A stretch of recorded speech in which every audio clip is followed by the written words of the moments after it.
विघ्नहर्ता श्री गणेश, श्री गणेश, श्री गणेश। वार रक्षक के रूप में माता की आज्ञा निभा रहे पार्वती नंदन पर यमराज करते हैं यमपाश का प्रयोग, किंतु माता की शक्ति से रक्षित बालक विनायक जब इसके पश्चात ब्रह्मदेव एवं विष्णुदेव को भी देते हैं चुनौती, तो फिर जाग उठते हैं महादेव अपनी योग मुद्रा से।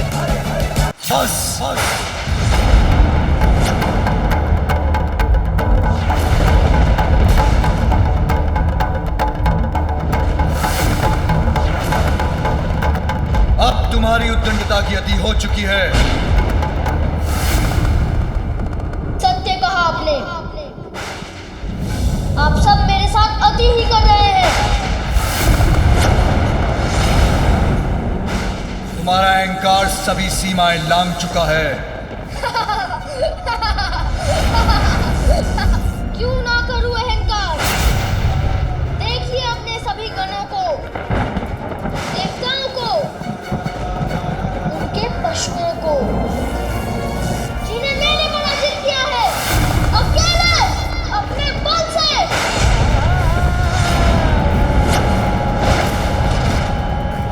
मुझे तो इस बात पर भी आश्चर्य है कि आप यहाँ आए। मैंने आपको भीतर जाने से रोका और आप मुझसे युद्ध करने के स्थान पर वहाँ वृक्ष के नीचे जाकर ध्यान करने लगे।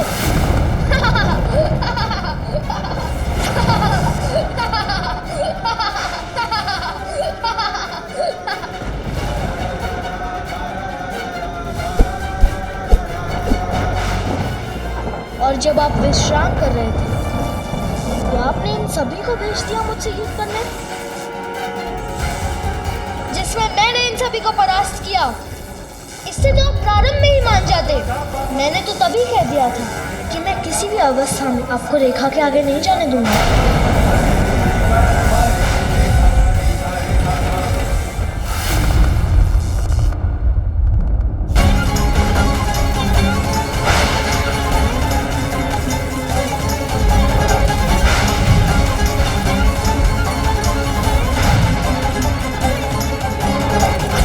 समय हो गया है। मैं देखती हूँ मेरा पुत्र कहाँ है, क्या कर रहा है। अखंड ज्योति की लौ इतनी तीव्र हो गई है, अवश्य इसका घृत समाप्त हो रहा है।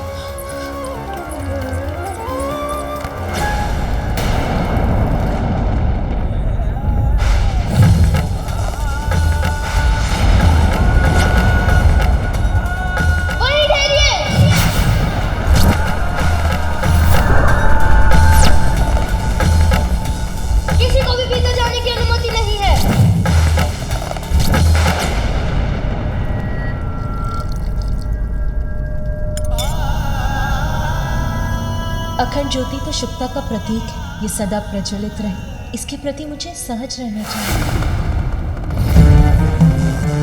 वस्त्र के स्थान पर पशु चर्म का तंड हैं।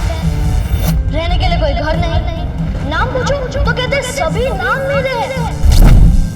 अब ऐसी बात करने वाले को भैरूपिया नहीं तो और क्या कहूँ, और क्या कहूँ, और क्या कहूँ।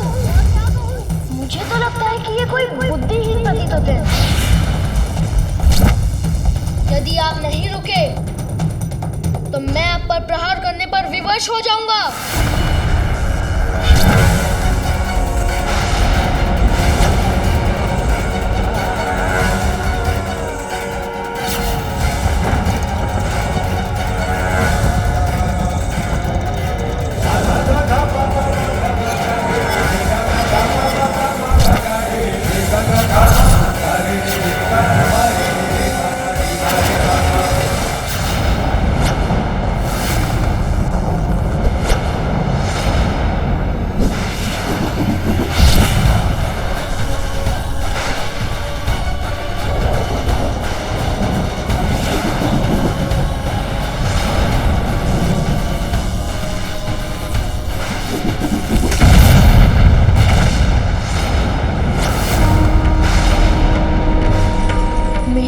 भस्म कर दिया इन्होंने।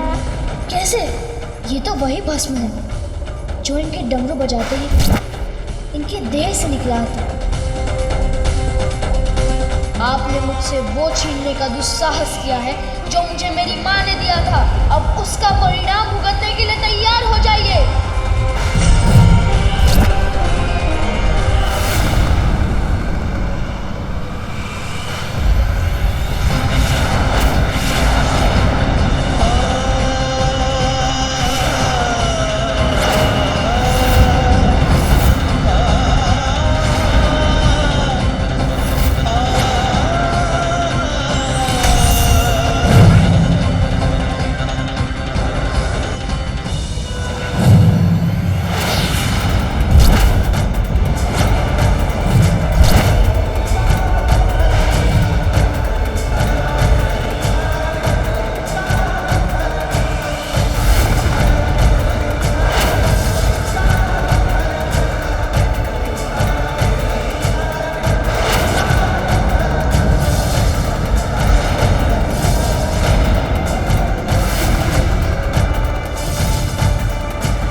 रहा है, इसे कैसे रोकूं?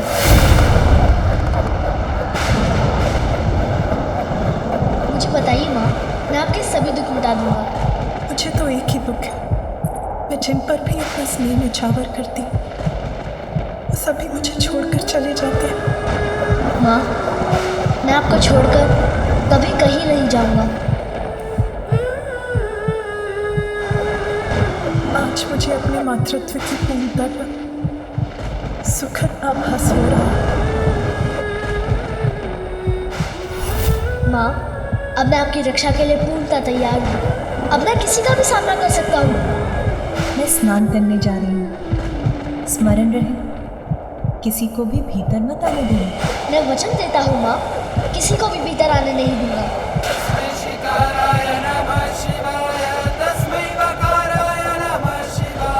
यही समझ लो, मैं सर्वत्र हूँ और कहीं भी नहीं। ये तो सर्वत्र व्याप्त था, कहीं इन्हें पहचानने में कोई भूल तो नहीं हुई मुझसे।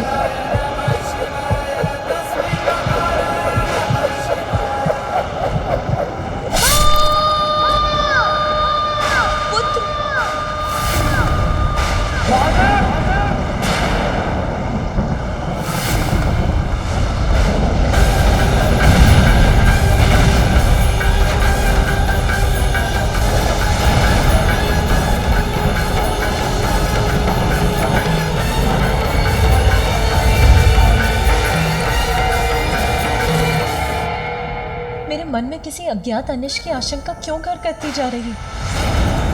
कितनी विचित्र बात है। ये सभी दीपक स्वतः ही बुझ गए।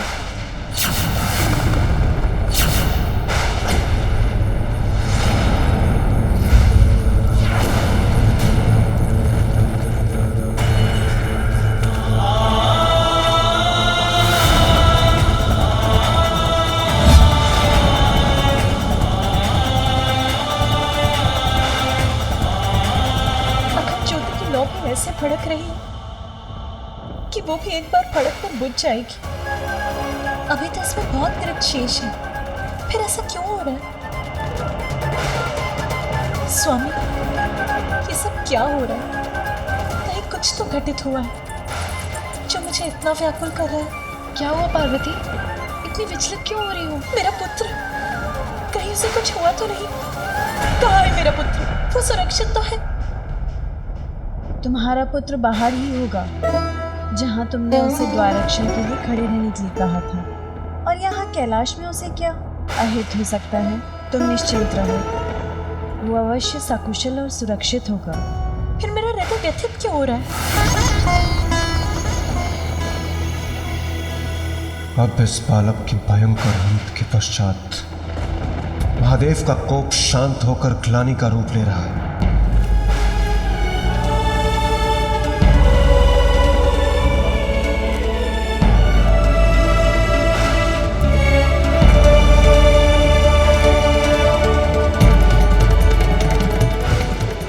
मैं क्या कर रहा हूँ और उसका क्या कारण है, ये आपको क्यों बताऊँ? इतने समय से सभी को यही समझा रहा हूँ कि मैं अपनी माँ की ही बात सुनता हूँ और उनका आदेश कदापि नहीं टल सकता। अब तो मृत्यु भी मुझसे पराजित हो गई। अपनी माँ की शक्ति से रक्षित हूँ मैं, कोई मुझे पराजित नहीं कर सकता।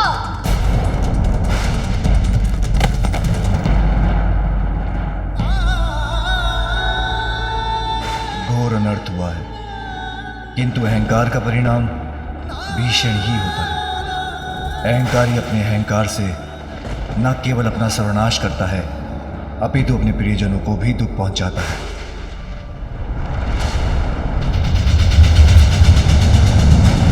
अनर्थ, घोर अनर्थ हुआ है ये। इतनी अल्पायु में इतने कोमल सुकुमार पार्वती पुत्र का इतना भयंकर अंत हुआ है। कितना अपार कष्ट हुआ होगा उसे। और अब देवी पार्वती पर क्या बीतेगी?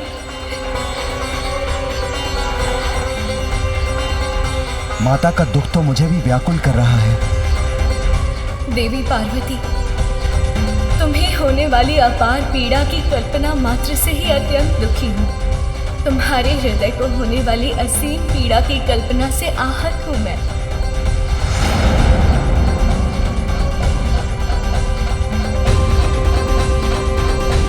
आज देवताओं ने घोर अपराध किया है। अपने दम के कारण एक अबोध बालक से संघर्ष कर उसे इस अवस्था में पहुंचा दिया। अपने इस कृत्य के लिए देवताओं को दंड अवश्य मिलेगा। ये क्या अनर्थ कर दिया आपने। आप तो देवराज हैं, आपको तो स्थिति संभालनी चाहिए थी, किंतु आपने तो अग्नि में खिंच डालने का ही कार्य किया, जिसका परिणाम इतना भयंकर हुआ। ये उचित नहीं किया आपने। जो हुआ वो अनुचित था। सभी सीमाओं का उल्लंघन किया है आप देवताओं। उसका परिणाम आप सभी को भुगतना ही होगा। असत्य है ये, असंभव है। ऐसा कदापि नहीं हो सकता देवी। यही सत्य है। आपकी कुदृष्टि कुछ भी कर सकती है, और ये भी आप ही की कुदृष्टि के कारण हुआ है, किंतु परिणाम आपको ही नहीं सभी देवताओं को भुगतना होगा।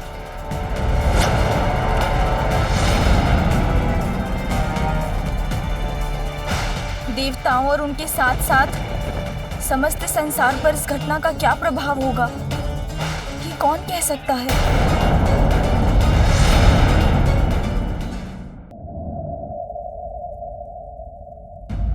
इन दियों का स्वतः ही बुझ जाना किसी बड़े अशुभ का संकेत क्यों प्रतीत हो रहा है मुझे। वायु के तेज झोंके से बुझ गए ये सारे दीपक पार्वती।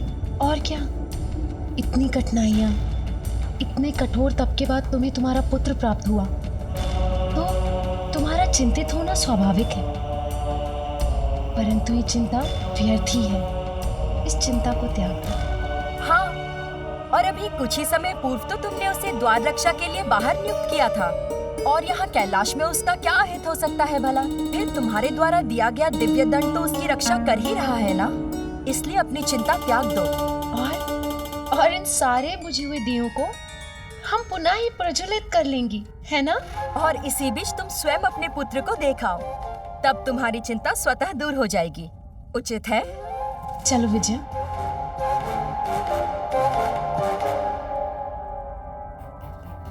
मेरा हृदय कंपित हो रहा है, मन शांति नहीं हो रहा, जैसे कि किसी अज्ञात व्यथा ने घेर लिया हो मुझे, जिससे मैं मुक्ति नहीं हो पा रही हूँ।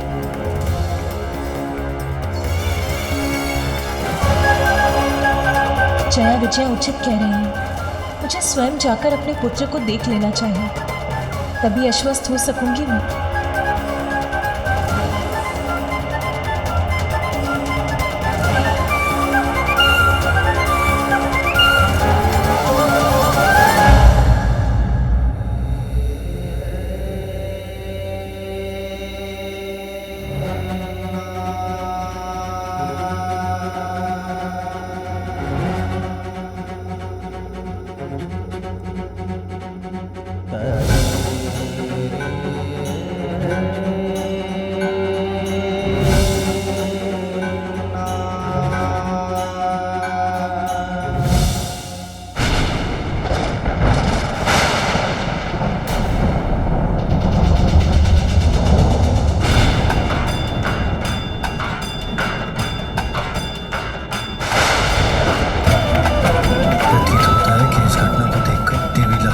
सरस्वती का क्रोध जागृत हो गया और वो कुपित होकर यहीं आ रही है।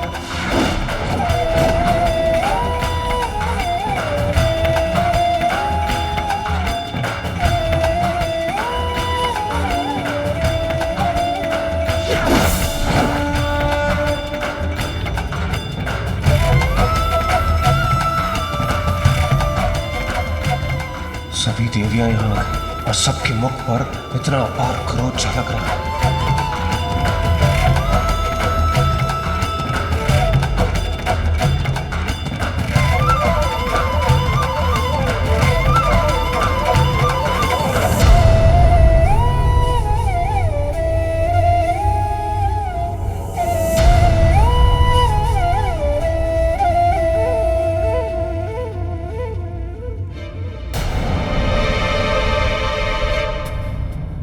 अनुसार नेत्र पिता के हैं, किंतु इनकी सौम्य और मन भावन मुस्कान आपकी है देवी पार्वती।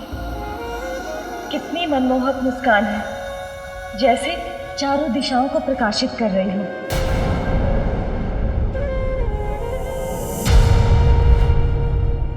अब मन शांत हो गया आप सभी देवताओं का?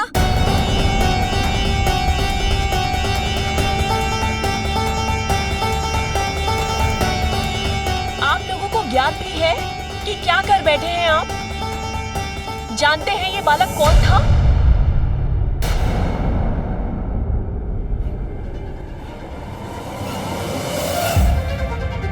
ये देवी पार्वती का पुत्र था।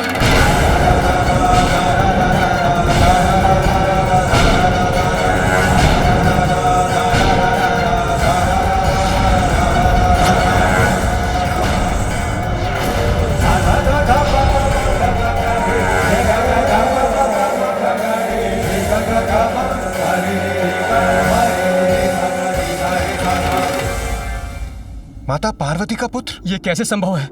महादेव तो स्वयं भी बंदी थे। गजासुर के उदर में। याद है मुझे अग्निदेव, किंतु उसी समय देवी पार्वती अपना पुण्यक व्रत संपन्न कर रही थी। उन्होंने पुण्यक व्रत पूर्ण कर मेरे स्वामी श्री हरि से पुत्र प्राप्ति का वरदान प्राप्त किया था। आपने दृढ़ता और निष्ठा के साथ पुण्यक व्रत पूर्ण किया। स्वामी से प्राप्त वरदान के फल स्वरूप देवी पार्वती ने अपने शरीर के उत्तरी उपटन से ही एक आकृति का निर्माण किया और वही आकृति सजीव होकर पार्वती पुत्र के रूप में प्रकट हुई। अपने उसी पुत्र को द्वार की रक्षा के लिए छोड़कर देवी पार्वती महादेव के कैलाश आगमन के पूर्व मंगल स्नान करने गई थी। इसीलिए उनकी आज्ञा का पालन करने के लिए उनका पुत्र किसी को भीतर नहीं जाने दे रहा था। ठहर जाइए, किसी को भी भीतर जाने की अनुमति नहीं है।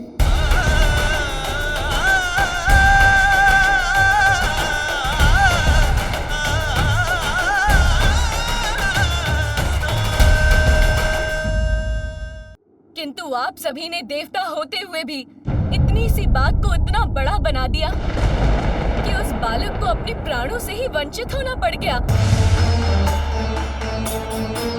नंदी, मैं तुम्हें अपने व्रत स्थल की रक्षा का दायित्व देती हूँ। मेरा व्रत पूर्ण होने तक यहाँ किसी का प्रवेश नहीं होना चाहिए। किसी का से मेरा अर्थ है यहाँ कोई नहीं आना चाहिए। जो आज्ञा माता।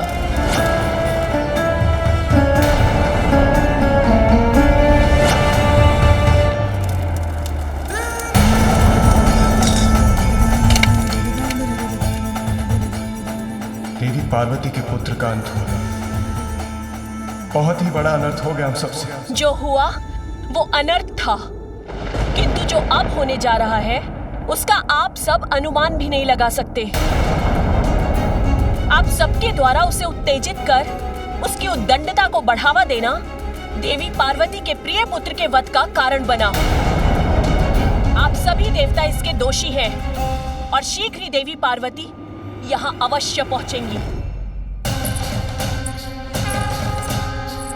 और जब यहाँ पहुंचने पर उन्हें ज्ञात होगा कि इतने वर्षों की कठोर तपस्या के बाद जिस पुत्र की उन्हें प्राप्ति हुई थी, आप लोगों से युद्ध में उसका अंत हुआ है, तो उनकी क्रोधाग्नि जागृत होगी। तब उसके भीषण परिणाम का सामना आप सभी कैसे कर पाएंगे? बोलिए देवराज।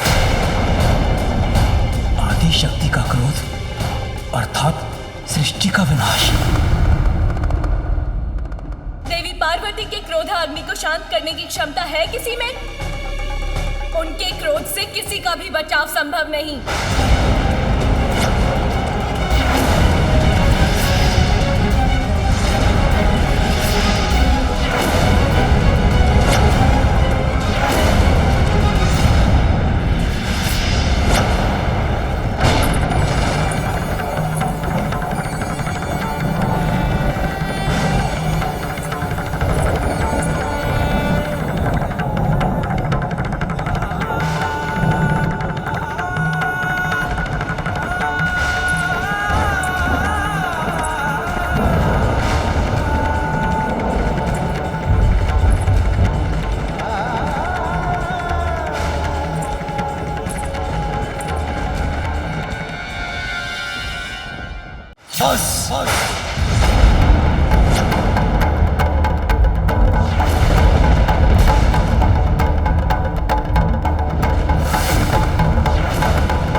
की अति हो चुकी है।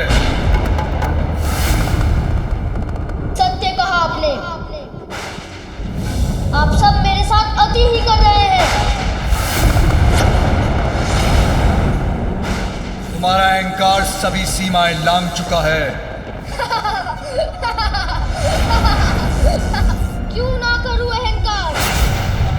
देखिए अपने सभी गणों को, देवताओं को, उनके पशुओं को, जिन्हें मैंने पराजित किया है अकेले अपने बल से।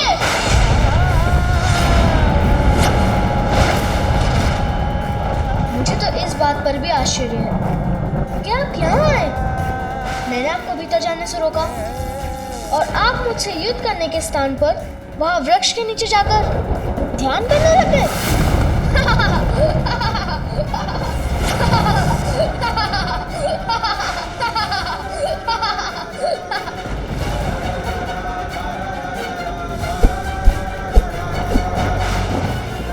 और जब आप विश्राम कर रहे थे तो आपने इन सभी को भेज दिया मुझसे युद्ध करने, जिसमें मैंने इन सभी को परास्त किया। इससे तो आप प्रारंभ में ही मान जाते। मैंने तो तभी कह दिया था कि मैं किसी भी अवस्था में आपको रेखा के आगे नहीं जाने दूंगा।